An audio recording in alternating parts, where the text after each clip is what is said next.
everybody, it's Eugene Lee Show, and welcome to episode 58 of Forensics Talks. And today we have Dan Nash is going to speak to us about human trafficking. Now, before I get started, as always, in the chat window, make sure that if you have any questions or comments, feel free to type them in, and then we'll be able to see them here. And I'll do my best to vet them and make sure if there's any good questions, I'll pass them forward to our guest today. Also, a couple of things just to add. There is one of the training courses I've got coming up, which is the Cloud Compare course. We just finished the photogrammetry course about a week ago, and so that went really well. And this is one that a lot of people have already pre-registered for, wanting to know when it's on. So here it is, March 22nd and 23rd. That's coming up very soon. So if you are interested, go ahead and just go to my website, the ai2-3d.com, and then you can find out all the information there. Let's see here. Yeah, I think that's about it. And I think we're just going to jump in today. So my guest today is Dan Nash, and he's a retired Missouri State Trooper, and he spent 27 years investigating narcotics, vice crimes, violent crime, and human trafficking. Dan was the sergeant of the Human Trafficking Unit and the enforcement supervisor of the Missouri Attorney General's Office Anti-Human Trafficking Task Force, and he's the co-founder of the Human Trafficking Training Center. Dan has instructed human trafficking training in numerous states for law enforcement, victim advocates, casinos, firefighters, hospitals, and nationwide nonprofits. He's created the special victims methodology for investigating human trafficking cases, which is being used by many law enforcement agencies. Dan has also spoken at many conferences on human trafficking, and he's passionate about improving the anti-trafficking program within law enforcement and the community since 2012. So let me get him in here. Hey, Dan, how you doing today? I'm great. How are you doing? Excellent, excellent. So you are coming, where are you coming from exactly today? I'm coming from the world headquarters in Missouri. So it's beautiful out. It's like 70 degrees today. It feels like spring. Oh yeah, I know. It's slowly turning. The days are getting longer, right? You can tell when the days are getting longer. So that's great. I'm going to start asking you about your time as a state trooper. And I want to ask you about, we talked about or I mentioned at the beginning, narcotics, violent crime, and then human trafficking. But when you first began as a state trooper, what was your role, and how did that evolve into getting into the human trafficking? So when I first became a trooper, I was in patrol, just like everybody starts off, answering calls, doing traffic, working accidents, going to domestic violence calls, whatever we would go to, 911 calls.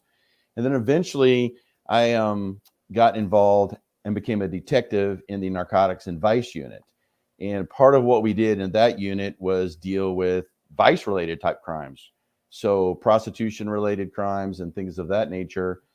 And unfortunately, just like really with probably all law enforcement agencies at that time, that would have been the late 90s, 97 is when I started that. And we didn't have any training. And we literally were going out and arresting these girls, for prostitution related crimes on the street. And we really thought that we were doing them a favor. We were helping them, right? We were giving them something to think about their life choices. And we were helping the businesses. We were helping the community. We thought we were doing such a great job. Boy, looking back, we just didn't know anything. Well, yeah. And so for example, were you kind of working on everything at once, or, were you sort of, focused in one area or another? So we worked mostly narcotics crimes at that time, but we did do, vice related crimes when we started getting complaints from the community about various things. Sometimes we did John operations. Sometimes we did, the girl operations, or the what we refer to as victims now, because we clearly today have a different mindset of that. But at the time, we just called them prostitutes. And so yeah, we didn't do that all the time. We just did it whenever we started getting complaints. Okay. And so, like, was there a moment like during that time where something just clicked and you said, I got you had a different perspective on things, or something happened where it was like, yeah, this is not what I was thinking it was before? There actually was. I left their narcotics and vice unit and went to a violent crime unit. And while I was working in the violent crime unit, doing mostly homicides and things of that nature, I started seeing cases where these quote unquote traffickers, pimps, right? They were shooting at each other and killing each other. and a lot of times over girls. And I'm thinking, wow, they're killing each other over these girls. I didn't really understand how much money was involved at the time, because again, we didn't have any training, and I didn't understand how much money was involved and what goes into that.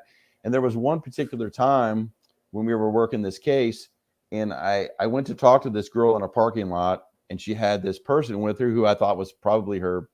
We didn't call them traffickers then, we just called them pimps then, and probably her pimp. And I'm talking to her, and she's uncooperative. She's not telling me. I'm clearly, she's probably a victim. She's not telling me she's a victim.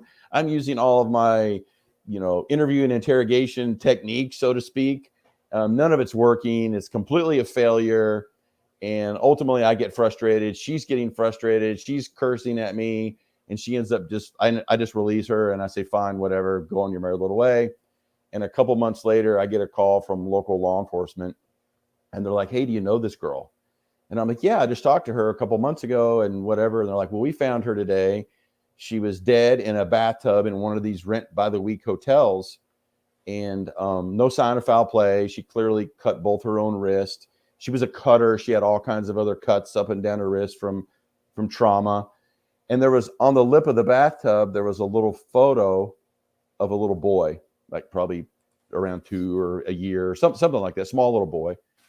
And they said that when we went and talked to her mother, their mother said, yes, that's my daughter, and said, yes, that photo is my grandson. He's here with me.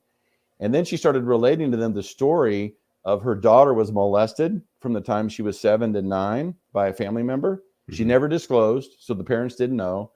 And during junior high and high school, she became kind of a troubled kid, didn't do well in school, started getting involved in drugs and alcohol, hanging out with older men, became that girl, right? And eventually she ran away.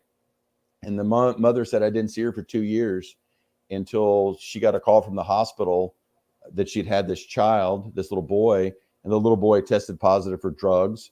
So social services was removing the child, and the grandmother went and took custody of the child. And she said, that was the last time I saw my daughter. And now she's dead in a bathtub. And that really kind of had an effect on me, because I'm thinking, I had her right in front of me, right? I had her. I just didn't know what to do. I didn't know how to talk to her. I didn't know how to handle her. I didn't understand PTSD. I didn't understand trauma bonding. I didn't understand anything about how this works. And I let her down. And we're supposed to protect and serve. And I didn't do either one of those things with her. I literally let this girl down, and now she's 20 and she's dead in a bathtub. And I kind of had a realization that I did not want that to ever happen again. And then I had to start figuring this trafficking stuff out, because clearly we were not doing it right.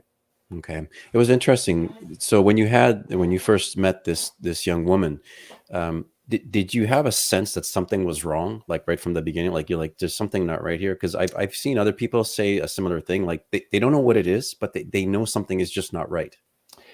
Yeah, I could tell. I was somewhat confident that she was quote unquote in the game or the lifestyle. In other words, she was probably involved in prostitution, and she was younger. And this man that she was with was significantly older than her.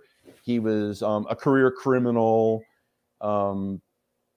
Just the way the mannerisms between the two is kind of clear. I mean, looking back now, it's pretty easy to see all this, but that he was probably she was in a controlling situation. In other words, he was wanting to control what she said and where she went and things like that. But I didn't really realize all that at the time. Like you said, something's not right. This isn't right. I can't explain it. I don't understand it all. Now it's easy to look back and explain it. But at the time I didn't know that, but it clearly was not right. Yeah. So let's talk about the problem, just the whole problem of human trafficking for a second. If we speak in terms of the scope and the size, how big of a problem is this, let's say globally? Like, is it, because like the normal person, you go about your day, whatever, maybe you'll see, you might see some gangster guys or whatever, but unless you're sort of involved in that world, like for me anyway, like, it's just, I'm oblivious to what's going on. But how big is this globally? There's all kinds of different numbers out there, and I don't know how much emphasis we can put on all the numbers, because there's governments like, like China, for example, that are not going to give you accurate information. But what we do know is that it's pretty clear that it is probably the second largest criminal enterprise in the world behind the trafficking of drugs. It's worth billions and billions of dollars a year. We know that, for instance, in the United States, just in the illicit massage side of human trafficking, there's about 11,000 illicit massage businesses, give or take, in the United States, and that's worth about $4 billion a year.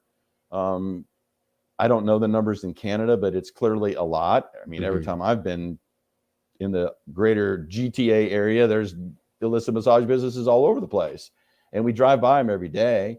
And then you start throwing in all the other stuff, all the online stuff and everything else. It's a significant problem.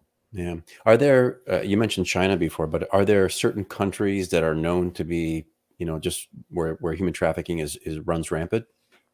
Yeah. So again, we don't have accurate numbers from China, but Asia is definitely a hot spot. I mean, Pakistan, India, China, all those countries, there's a lot of, not only sex trafficking, but labor trafficking that's going on there.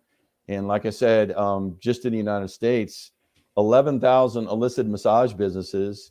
And if you think that each one of those illicit massage businesses has between 2 and 4 girls that are, basically, I use the term working there, but we both know they're working there against their will.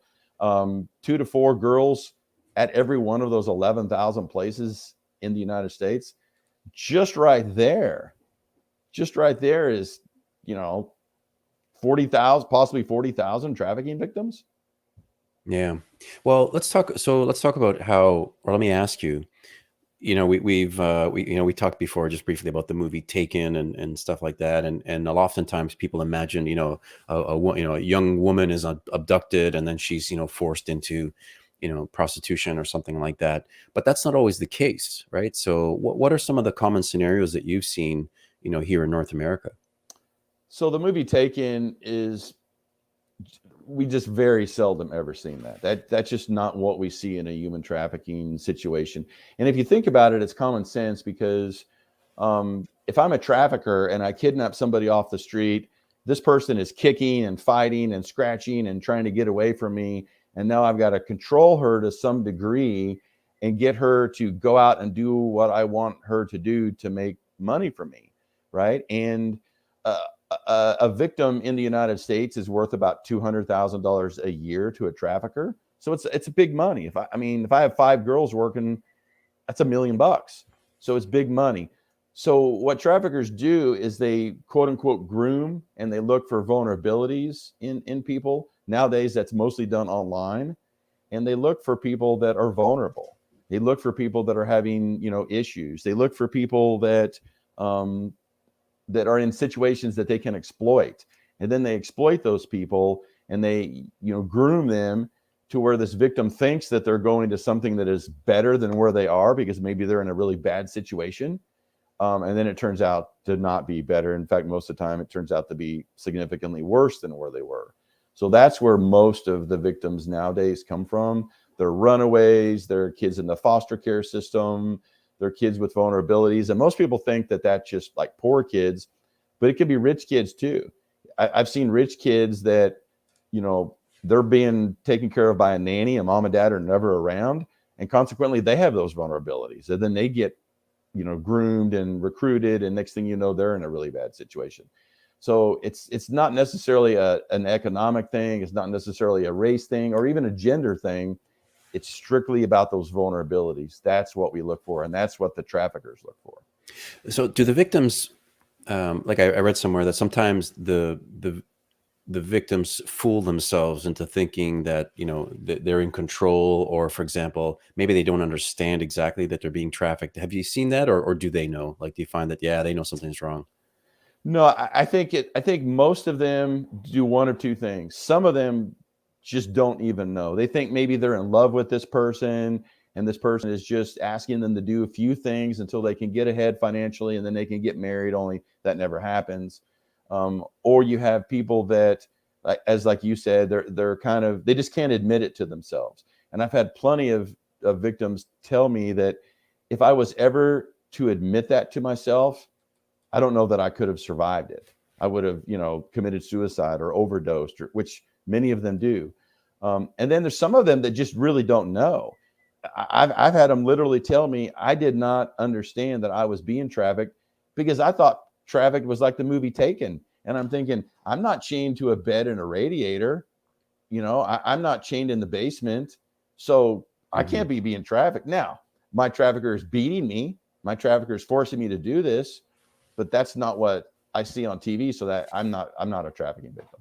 Yeah, no, that makes sense. And what is the profile of a typical victim? So, for example, like it seems like the majority are going to be younger people. Is that fair to say? So there's all kinds of stats out there, and there's you don't always know, but generally many times when these victims are brought into a trafficking situation, most of the time they're juveniles.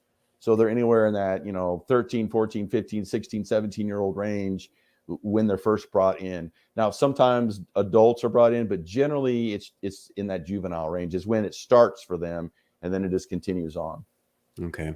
And who are, I mean, the clients, okay, or the Johns or whatever you want to call them, like these are people from all various backgrounds, or is there also a certain profile that typically fits? No, there's really not any type of profile for the Johns. They come from a lot of different backgrounds. They can be, many of them are just normal people. They're married, they got kids, and they've got, some issue that they want to not necessarily resolve, but they want to deal with. In other words, they have some fantasy that they want to maybe fulfill, or they have some, some sexual act that they want to do, but they would never ask their wife or their girlfriend to do that because it's, something that's completely non-traditional. I mean, by non-traditional, I don't mean just, I mean something like really weird, right? For example, transgender kids are worth 3 or 4 times more than what a normal female or male would be, because there's a certain segment of the population that wants to experiment with that, and they're willing to pay more for that. It's a supply and demand kind of thing. They want to experiment with that, and they could never do that at home, so that's what they do. And then they look for things that they can gravitate to satisfy these sexual desires and these sexual fantasies that they have. Right. And earlier on, like I was reading about, or when I was doing the introduction, I had mentioned some of the places or that you have spoken at, and so casinos was one of them. And I thought, okay, so where are these activities typically taking place? Casinos are a big one. We refer to these spots as funnel points. So a truck stop would be a funnel point. During COVID, truck stops were all open because they were essential workers, right? And truckers were still moving products and doing all that great work that truckers do to allow us to be able to have great lives. But a lot of, hotels were closed, casinos were closed, those places were closed, but truck stops were still open. So truck stops became the funnel point where all these girls were working. So we were super busy at truck stops during COVID. Now, when COVID kind of went away and you started seeing the casinos open back up, there's still stuff at truck stops, just like there always has been, but you saw them going back to the casinos, they going back to the hotels, the illicit massage businesses, those kinds of places. So there's a variety of these funnel points that you can find this kind of activity on. Do you think that COVID had any impact at all on the business or the operation? Did it increase or did it get worse or better? I don't know. So it had 2 effects. It started off really decreasing it. And when you start looking at, well, why is that? I mean, clearly the traffickers don't care about COVID. The girls that are being trafficked are forced to do it, so they're not really worried about COVID. So why did it drop so much? And the reason that it dropped so much is, think about it. All the men that are going, and this is mostly men that are doing this, how are they getting away from the wife and the kids to be able to go? They're at home, right? They're not even at work, so they can't say, honey, I got to go to a meeting or I got to go do this. They're at home. How do they get away so much? And it's most things are closed. So if you say, honey, I got to go here, I got to go there, You can't even say I'm going to the gym because the gym is closed. So the wife is going to know. So it's that part of it really slowed down. But the traffickers, I mean, they're entrepreneurs, they're criminal entrepreneurs, but they're entrepreneurs. So they realized I've got to still make money. So they started moving the girls to camming and online stuff. And that's when places like OnlyFans and places like that just blew up, because now you have all these girls that are doing all these live peep shows and camming shows. And they started having these Johns that were paying, you know, memberships to see all this stuff and to do all this stuff. So some of it slowed, but then some of it picked up in another area. Right. I want to talk about the investigative side and what tools law enforcement agencies have at their disposal. And one of the things that I've been reading over and over and over again is the lack of training and the failure to recognize that these things are going on. So I just want to know, are there any like maybe some statistics or any studies that have been done there? And what has been your experience with respect to training of law enforcement agencies? So some of the most recent research was a 2020 study where they polled law enforcement across the United States about human trafficking training. And in that study, about 17% of law enforcement stated that they had human trafficking training. Unbelievably, about 2/3 of law enforcement admitted that they had not had human trafficking training, and that most of what they knew about human trafficking came from either television or social media. And we clearly know that everything that's on social media is true, and everything that's in the Hollywood movies are true. So basically, you have law enforcement in a position that they just don't know what to do. And how do you expect them to be successful at something that they haven't been trained in? And I saw that over and over, and I still see that as we travel around the North America and train law enforcement. I just came back from Idaho, and they had never received any training there, and they just don't know. And what you see almost every time is that after the training, they will come to you and say, I missed this, and I feel horrible about it because I let these victims go down the road or whatever. I just didn't know. I didn't know what this meant, and I didn't know what to do. And they feel bad about it. Well, I've noticed that there are a lot of websites globally and even like resources. Like I was surprised actually in Canada that each province here has a number of different places you can call if whether if you're a victim or if you suspect that there's human trafficking going on. But I didn't see a lot in terms of concrete training, like like this is what you do, or this is how it can be avoided. So when did you first get the idea to start the the human trafficking training? So I had done some training while I was still working for the government, and as we started training officers in our state, we saw how quickly that training provided fruit, right? And literally within 6 months to a year and a half, we started seeing our cases. Well, our cases went from zero, honestly. I mean, let's call it where it is. We had 0 cases and 0 victims identified. To that first year, we went to like 40 cases and 6 victims, and then it went to 25 victims, and then it went to 47 victims. And within 3 years, we went from 0 cases to 385 cases. And it's not because, that stuff wasn't always out there. It was. We just didn't know. We weren't looking at it correctly.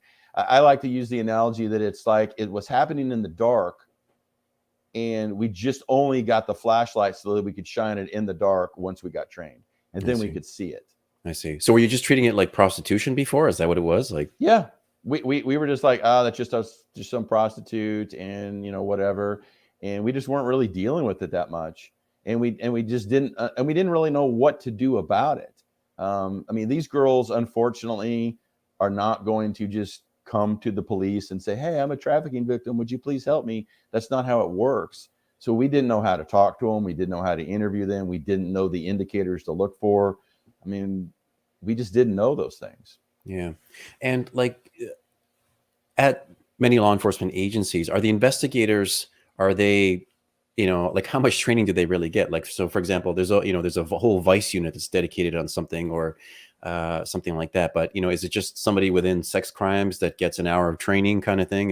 What are you seeing there? So in the United States, only 4% of law enforcement agencies have actual full-time human trafficking investigators. 4%.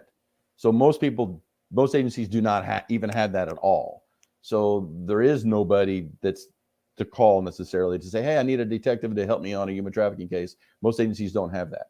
And in my case, when I first went into narcotics and vice, we got like 99% of our training was narcotics related, and like 1% was vice related. And really, it was just about how to arrest a prostitute. I mean, that was really the only training. There was no training whatsoever in, are these girls victims? How do we screen them properly? How do we properly interview them? How do we get them into victim services? How do we do all these things? And more importantly, why are they even out here in the first place? What vulnerabilities put them out here? Because in interviewing these girls over the years, hundreds and hundreds and hundreds of them, I have never interviewed a girl that was out there working the street that was not physically or sexually abused as a kid. Never once have I ever done that. And we never even thought about it. We never thought about, gee, maybe she was a victim as a child. Maybe she had all this horrible abuse happen to her. Maybe that's why she's out here.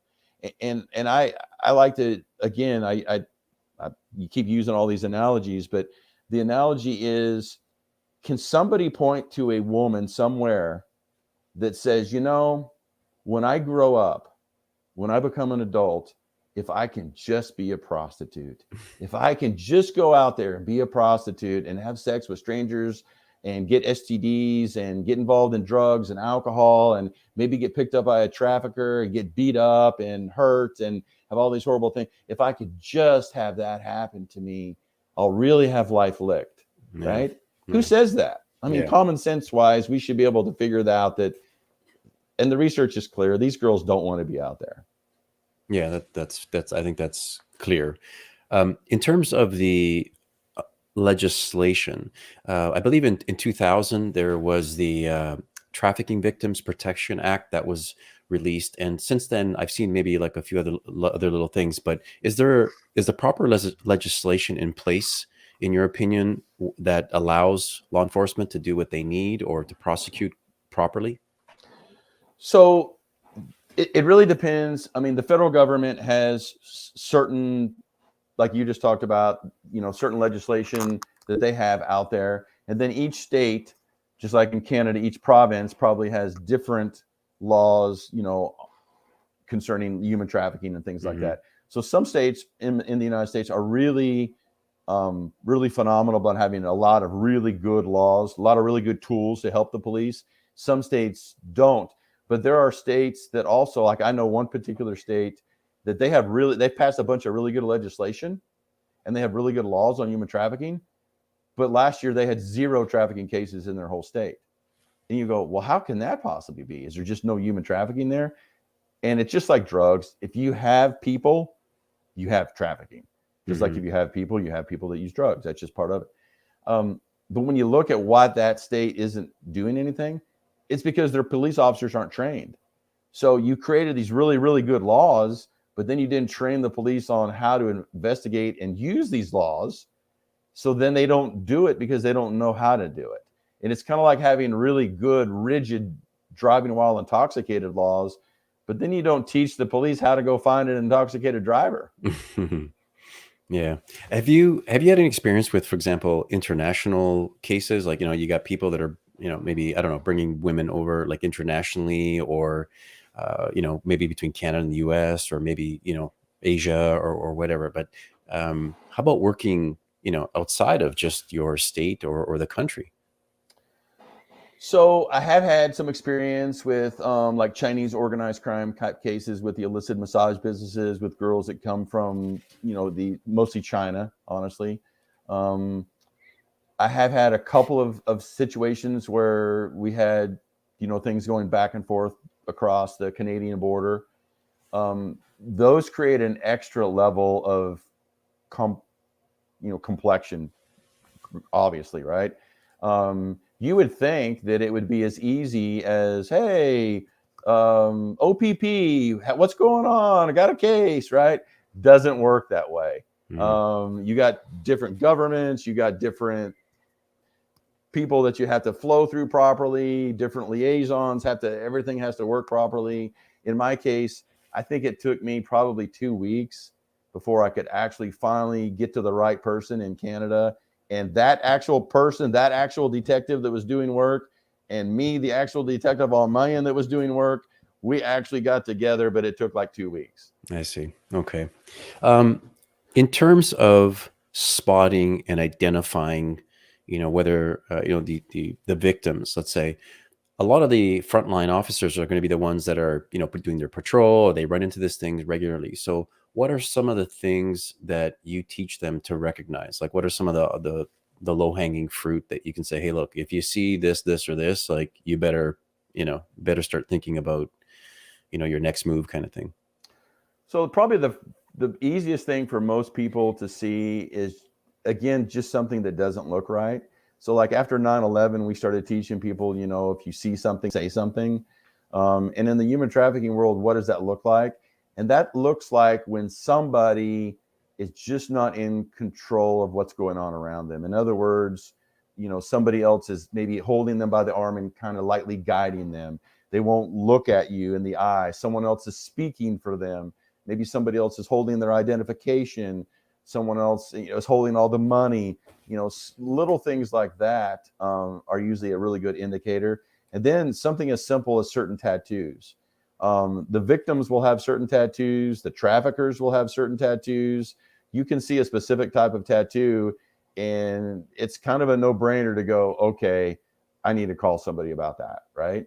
Mm-hmm. So sometimes it's as easy as that, and just teaching, officers, the different tattoos.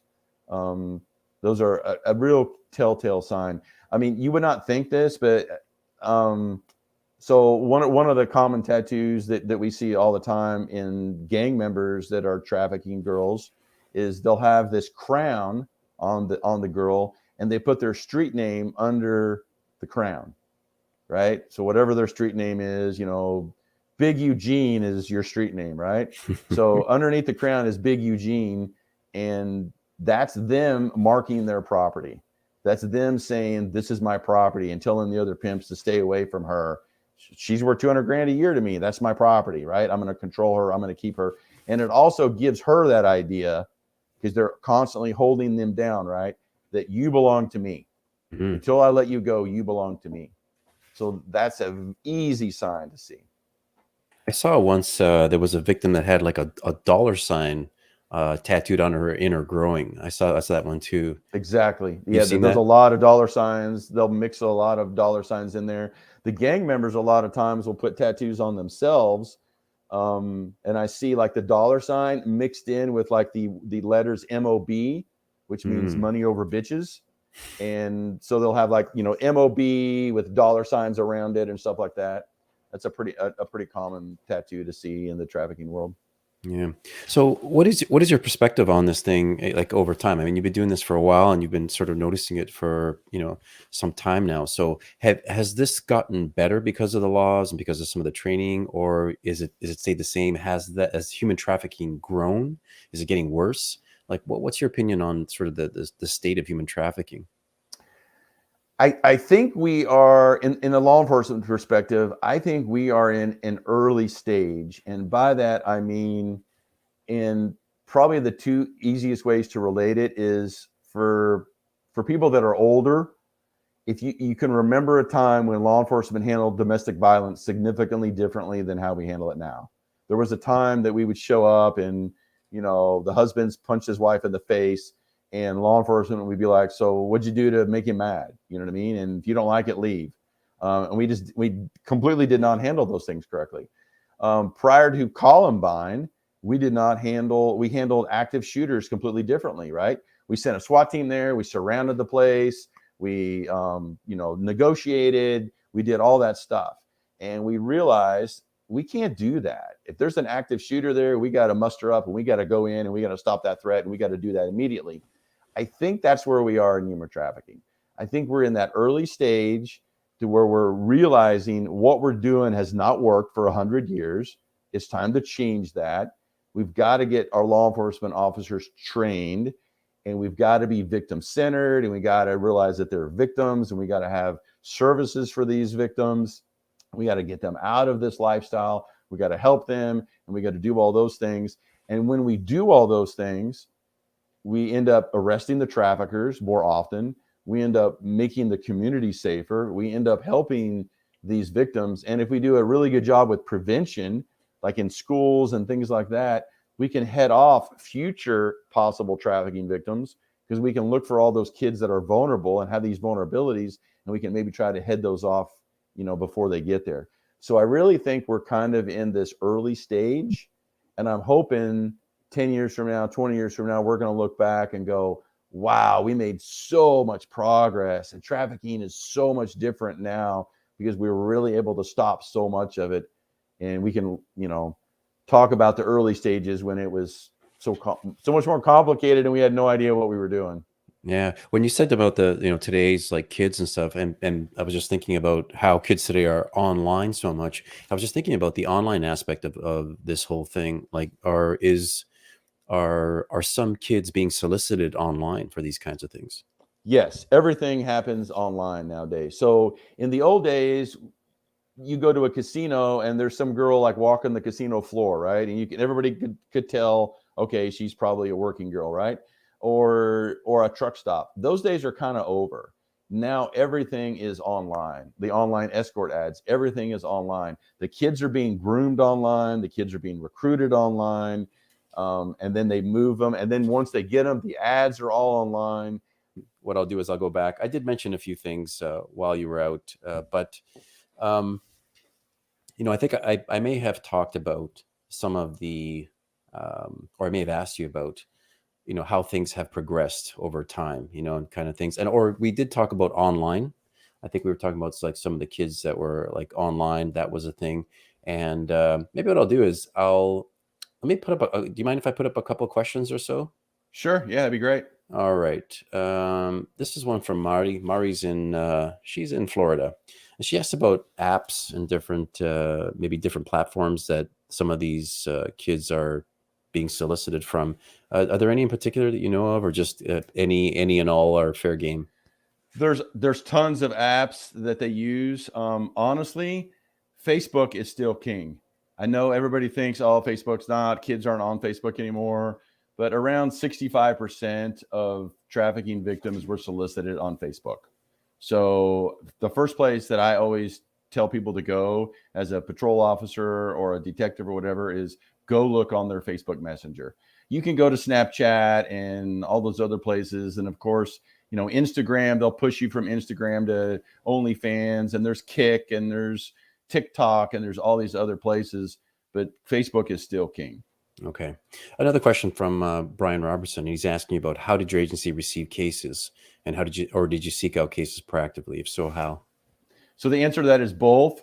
Once you get patrol officers trained, we got a bunch of cases from patrol, because patrol would be the ones going to DV calls that turns out weren't just DV calls, or attempted suicides or overdoses or whatever. So a lot of these cases would come from patrol or traffic stops, right?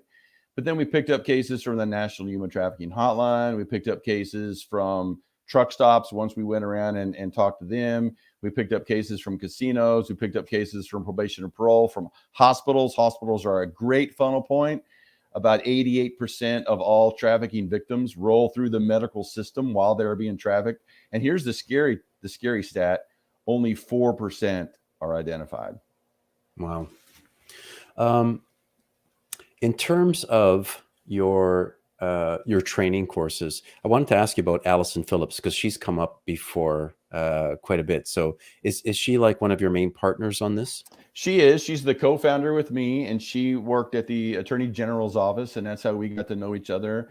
She's been in the trafficking place a long time, and she's amazing. She's great with people, and she's a fantastic partner. She's a wealth of knowledge when it comes to human trafficking. Yeah, she seems very passionate. I've seen some of her talks and such, so she seems very passionate about what she's doing or what you're both doing right now as well.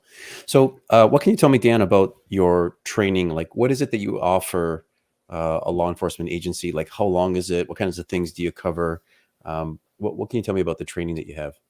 So we have different kinds of training, but really our big four training cases is our human trafficking interdiction class, which is kind of the foundation of everything. And that enables that paradigm shift where we get away from thinking about these girls as prostitutes and junkies and hookers, and we start looking at them as victims, and we explain why they're victims. We get into that whole mindset and where they came from. And then we have an investigators class, which is kind of like the next step of, okay, now I've located a victim. What do I do with them? I've located this trafficker. What do I do? How do we investigate this? What kind of subpoenas do I need to do? What kind of search warrants do I do? Where do I look for all my evidence? How do I present that to a prosecutor? And then we have a class on proactive operations, which is kind of one of the questions that I think Brian was asking about, doing proactive ops at truck stops, at casinos, at hotels, working a blade, all those kinds of places, looking for victims and looking for those traffickers. And then lastly, these are our main four, is what we call the special victims methodology. So for years, I tried to figure out why we are so bad in law enforcement at getting these victims to talk to us. It's about 7% across the nation of girls are going to disclose, or victims are going to disclose that they're being trafficked. So we tried for years to make that better. And it was failure after failure after failure after failure after failure. And finally, we came up with it was really an accident. It's like finding plutonium by accident. And we found out a way to do it, which increases that to about 50%. And now we're taking that and we're teaching that across the country so that when you interview these trafficking victims, if you do it the old fashioned way that we've all been taught, it just doesn't work. And this is a new way to do it, which really increases that, what you need to help that person, to get them services, and to probably prosecute your case, because most prosecutors do not want to prosecute a case without a victim. Right. With respect to the victims, and you had mentioned this or alluded to it earlier, but the victim, like the kinds of services that are available for victims, has that, like, what was that like, 15, 20 years ago versus today? And is it enough? I think as law enforcement continues to get training and is finding more and more and more victims, we are going to quickly overwhelm the service providers that we currently have. The ones that we have, I think, are doing a pretty good job. They clearly need more help, but I think we'll quickly overwhelm them within the next 5 years. And I hope to. Honestly, I hope that we do overwhelm them, because that means that we are finding more victims and we are trying to get them help. So that's a really good problem to have. I see. Somebody's asking here, how much ritual abuse have you come across in your career? I'm not sure exactly what that means, but You mean like ritual abuse? I'm assuming they're talking about like maybe like cults and voodoo and that kind of stuff. And the answer to maybe. that is not very much at all. Hmm. We just don't see that very often. Yeah. And like a lot of these people who are victims, I mean, they have very long lasting effects. It's PTSD. I mean, they've been physically abused, they're mentally abused, and everything else. So the road is long for a lot of these people to recover and get back on track. So um, do most states have a a place where people can recover from something like this? I don't know of any states that have like, and by that I mean like where the government provides that.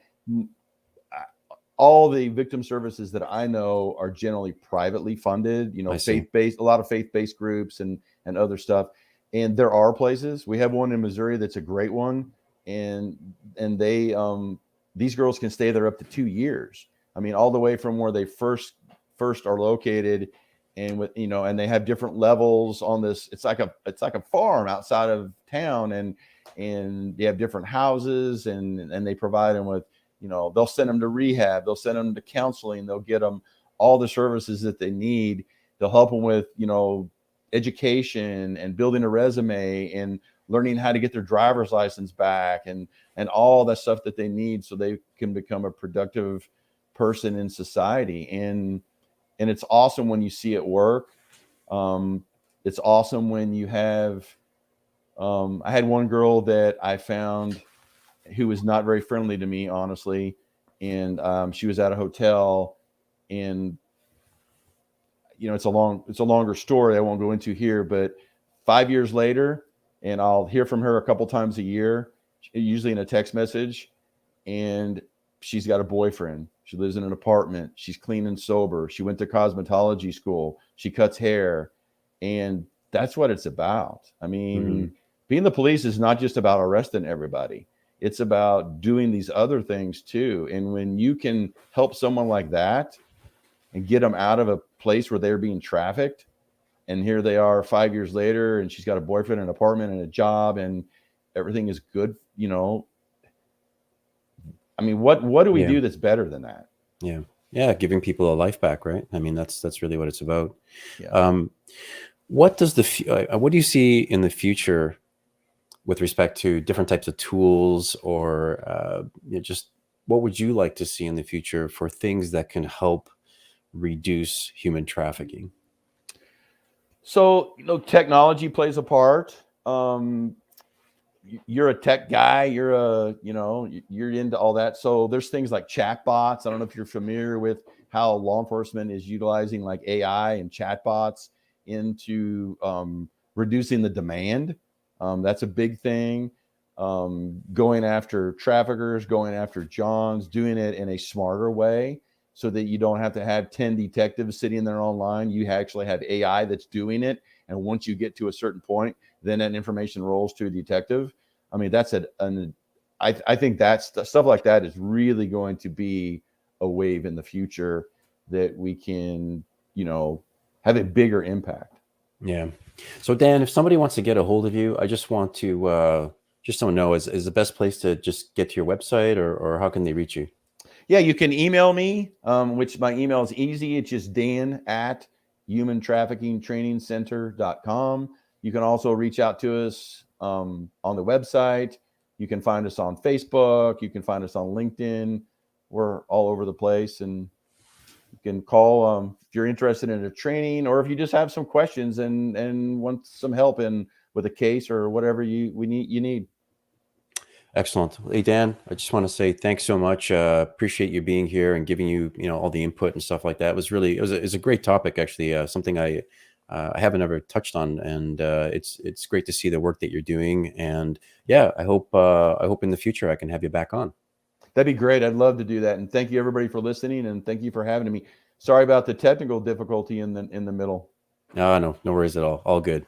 All right. Hey, hang back for a second. I'll come back and chat with you in a little bit. All right, folks. Well, that one does it. So a little bit of a hiccup, but hey, that's what happens when you go live. This is the live streaming issue, right? So you can't control the internet or whatever. But anyway, hey, look, I want to thank everybody for your patience. I saw a whole bunch of you hung on there, which is fantastic. So I really appreciate it. I want to say thanks. Have a great day, and hopefully we'll see you next week. Take care. Bye-bye.